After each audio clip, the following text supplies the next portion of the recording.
प्रणाम। आज चारु कल्की श्री कल्की र श्री परमादेवी को युगावतार श्री कल्की महाराज को म स्तुति गर्दछु। स जल जलद देहो बात बेके के बाह करधित करबालः सर्वलोकैकपालः कलिकुल बनहंता सत्य धर्म प्रणेता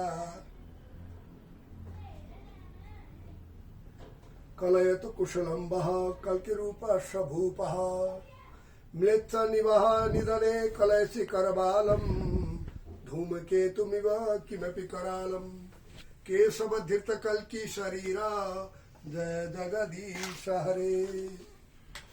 आज हामी कल्की पुराण को नियमित निरंतर प्रवचन का क्रम में आज हामी यो क्रमसम्म आइपुगेका छौं र कल्की पुराण विश्व मानव सभ्यता का लागि एक अमोघ पुराण हो भन्ने कुरा हामीहरूले सिद्ध गरिसकेका छौं। आज कलियुगको यो कोरोना को रोकथामका लागि पनि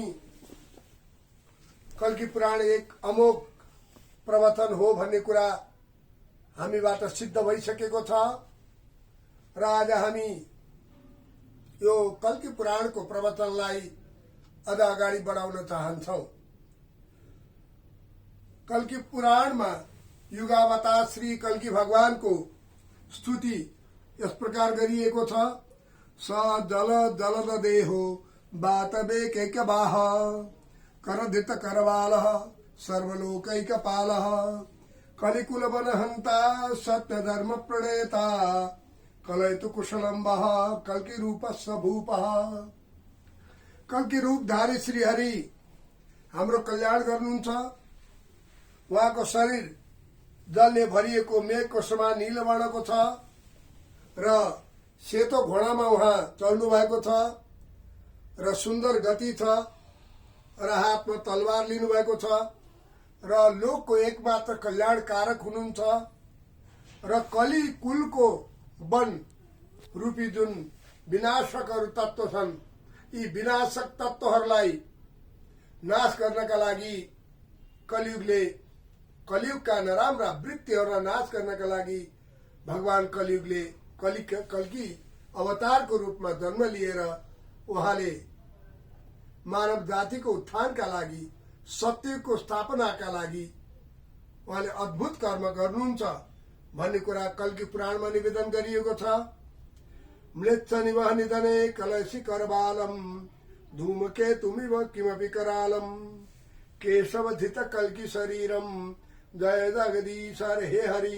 हे कल्की तपाईको जय होस्। तपाई संसारको स्वामी हुनुहुन्छ। तपाई म्लेच्छको झुण्डलाई मार्नको लागि तलवार लिनु भएको छ। तपाई धूमकेतु पुच्छल ताराको समान विकराल हुनुहुन्छ। हे केशव हे कल्की तपाई नि कल्की रूपमा अवतार लिनु भएको छ। तपाईको जय होस् भनेर यो कल्कीको हामीले विधिवत स्तुति गर्यौं र हाम्रो देशमा कल्की पुराण सुरु गरेदेखि नै हाम्रो देशमा राम्रा शान्ति प्रक्रियाका राम्रा कार्यक्रमहरू सुरु भइरहेका छन् र हामीहरूले कल्की पुराणमा नै गंगाको स्तुति गरेका थियौं र यो सुखद पक्ष हो कि गंगाको स्तुतिका अवसरमा भर्खरै मेलम्चीको जलप्रवाह भ्रिकुटी मण्डपमा उद्घाटन गरेर त्यसको काठमाडौँ भक्तपुर ललितपुर कीर्तिपुरका जनताका लागि जलप्रवाह उद्घाटन भएको छ र यसबाट गंगाको आगमन हाम्रो काठमाडौँमा भएको छ भन्ने प्रमाणित हुन्छ र यसै गरी हामीहरूले विश्व शान्ति विश्व मानव कल्याण विश्व तीर्थयात्रा विश्व भ्रमण अभियानका लागि हाम्रो यो कल्की पुराण नेपालले विश्वको नेतृत्व गर्नुपर्दछ र नेपालले विश्व शान्तिको नेतृत्व गर्दछ भन्ने हाम्रो दृष्टिकोण रहेको छ र त्यसका लागि हामीहरूले पञ्चतत्त्वको एउटा विचारधारा प्रकट गरेका छौँ, जसमा नेपालमा कृषि विज्ञानको उच्चतम उन्नति हुनुपर्दछ, उद्योगको उच्चतम प्रविधि सहितको उन्नति हुनुपर्दछ, त्यसै गरी विज्ञानका सबै क्षेत्रमा हामीहरूले उत्कृष्ट उन्नति स्थापित गर्नुपर्दछ र प्रविधिका क्षेत्रमा पनि हामी विश्वका अन्य राष्ट्रहरू, अल्पविकसित राष्ट्रहरू, विकसित राष्ट्रहरू र विश्व राष्ट्रका तुलनामा हामीहरू कडा परिश्रम गरेर परिश्रमी बनेर नेपाल राष्ट्रले, नेपाली जनताले विश्वमा आफ्नो सगरमाथाको शिर जस्तै उच्च स्तरमा आफ्नो स्वाभिमान, आफ्नो गौरव, आफ्नो सत्य, आफ्नो धर्म, आफ्नो संस्कृति, आफ्नो मूल्य मान्यताहरूलाई जोगाउँदै, आफ्नो स्वधर्मलाई जोगाउँदै हामीहरू अघि बढ्नु पर्दछ भन्ने कुरा स्वतः प्रमाणित सिद्ध छ र यी सबै कार्यहरू गर्नका लागि सबैभन्दा पहिले विदेशी ऋणबाट हामीहरू मुक्त हुनुपर्दछ। जुन राष्ट्रले ऋण लिन्छ त्यो राष्ट्र ऋणमा डुब्दछ। ऋणमा डुबेको राष्ट्रले कुनै पनि प्रगति गर्न सक्दैन, ऊ स्वतः पराधीन राष्ट्रको रूपमा रहन्छ।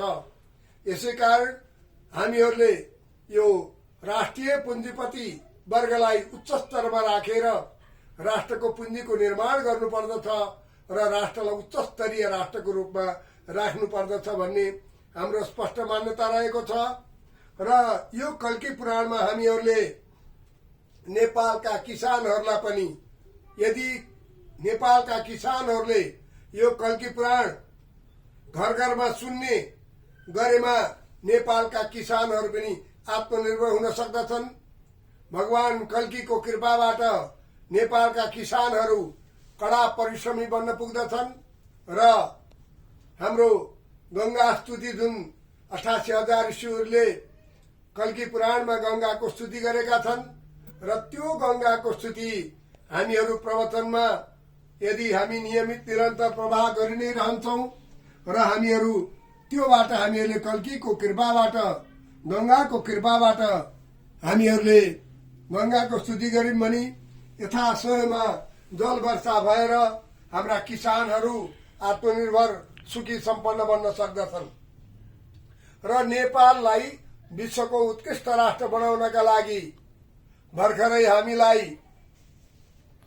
गुरु बृहस्पति सत्संग समाजबाट जगत गुरुदेवको जुन हामीले उत्कृष्ट स्तरीय विभूषण प्राप्त गरेका थियौं, त्यसलाई हाम्रो बृहस्पति सत्संगले पनि अनुमोदन गरेको छ।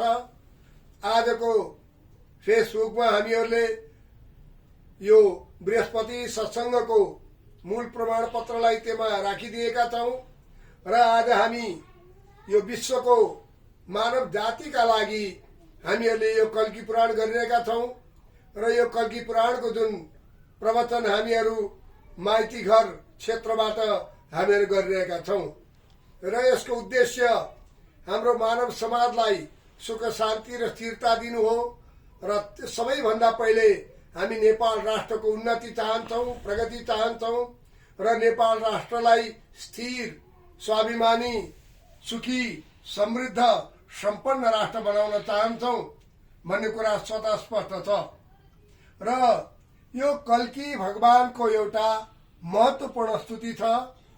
नेपालका नागरिकहरूले, दक्षिण एसियाका मानवहरूले र युरोपभरिका जहाँ जहाँ नेपालीहरू हुनुहुन्छ, जहाँ जहाँ नेपालीहरूले आफ्नो सगरमाथाको शिर उच्च बनाएर कार्य गरिरहनु भएको छ र नेपालको टोपी सगरमाथाको सिम्बोलिक प्रतीकको रूपमा रहेको छ र नेपालको भोटी पहाडको प्रतीकको रूपमा रहेको छ र सुरुवाल तराईको प्रतीकको रूपमा रहेको छ र शिरको टोपी, भोटी, सुरुवाल यी सबै चित्रहरू राष्ट्रिय पोशाक हाम्रा नेपालीहरूले जहाँ जहाँ जानुहुन्छ, जहाँ जहाँ बस्नुहुन्छ, जहाँ जहाँ उहाँहरूले आफ्नो राष्ट्रको राष्ट्रियता कहिले पनि नबिर्सिएर कार्य गर्नुपर्दछ।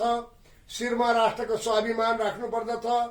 र यो सँगसँगै हाम्रो अर्को निवेदन कल्की पुराणको माध्यमबाट पनि यो रहेको छ कि विश्वभरि नै हामीहरू कल्की धर्मशालाको रूपमा देशभरि र विश्वभरि धर्मशाला खोल्न चाहन्छौँ।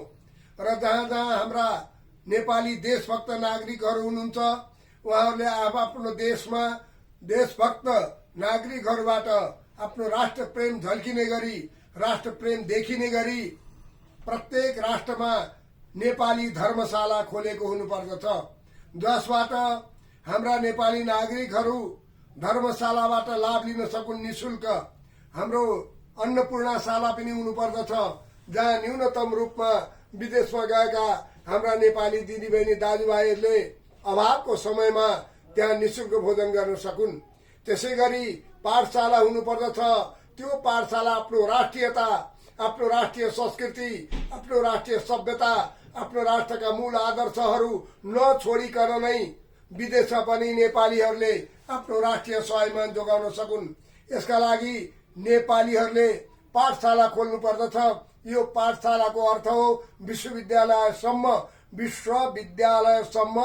आफ्नो परिधिभित्र रहेर विदेशको जो राष्ट्रिय कुल कानून छ, मूल कानून छ, त्यसको परिधिभित्र रहेर हामीहरूले आफ्नो राष्ट्रिय संस्कृति सहित त्यहाँ विश्वको सामञ्जस्य हुने गरी त्यहाँ विश्वविद्यालयसम्मको पाठ्यक्रम, पाठ्यपुस्तक र पाठ्य प्रणाली सञ्चालन गर्नुपर्दछ भन्ने हाम्रो मूल मान्यता रहेको छ। त्यसै गरी राष्ट्रिय पाठशाला, त्यसै गरी विश्वभरि जहाँ जहाँ हाम्रा नेपालीहरू हुनुहुन्छ, जहाँ जहाँ उहाँ सक्नुहुन्छ उहाँहरूले गौशाला खोल्नु पर्दछ। हाम्रो गावो विश्वस्य मातरः भन्ने मूल सिद्धान्त हो। यो मूल सिद्धान्तलाई विश्वभरिका नेपाली दिदीबहिनी दाजुभाइहरूले प्रत्येक राष्ट्रमा एउटा न एउटा गौशाला हुनुपर्दछ, जहाँ गएर नेपालीहरूले आफ्नो गौशाला हेर्न सकुन्। नेपाल राष्ट्रको माया लागेको बेलामा उनीहरू गौशालामा गएर पवित्र गोमूत्रबाट आफूलाई सिंचन गर्न सकुन् र उनीहरूले आफूलाई बोल्न सकुन्, ओम अपवित्रः पवित्रो वा सर्वावस्थाङ्गतोऽपि वा स्मरेत् पुण्डरीकाख्यम सबाह्याभ्यन्तर श्रुति भनेर उनीहरूले गौमाताको सेवा गर्न सकुन्, गौमाताको गोरक्षको सेवा गर्न सकुन् र गोरक्षनाथको पनि उनीहरूले स्तुति गर्न सकुन्, मच्छरनाथलाई पनि उनीहरूले सम्झिन सकुन्। यसका लागि हामीहरूले विश्वभरि नै सार्क राष्ट्रभरि, नेपालभरि, दक्षिण एसिया, युरोपभरि, विश्वभरि हाम्रो नम्र निवेदन छ कि विश्वविद्यालय सहित गौशाला खुलोस् र ती गौशालाबाट हामीहरूका विचारधाराहरू प्रकटित हुन्। हामी कल्की पुराणको मूल मन्त्र